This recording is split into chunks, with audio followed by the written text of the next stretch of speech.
I think the idea of balance is a disservice to working women. I don't think there is such a thing as balance. I just read something from an editor of one of the fashion magazines, and she said it's not about balance, it's about prioritization. She said, you know, all of my houseplants have died, and I never have dinner parties, and what I do is I sit with my kids and I go to work, and those are the two things that I've chosen to do. And that was refreshing, because the idea that you can have it all is not true. And so to the extent that we perpetuate that there is some magic balance out there, there is no balance. I mean, my life is crazy all the time, and I'm constantly running around trying to, you know, be a good CEO and lead a company and be a good mom and a good wife.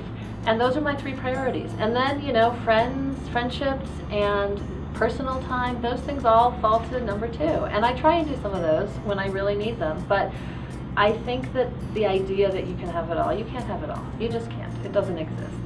And it doesn't exist for men either, you know? I mean, men have much less pressure in many cases to be at home, and they miss out on incredible relationships with their kids. So I don't think that that is balance either. I think it's, again, priorities.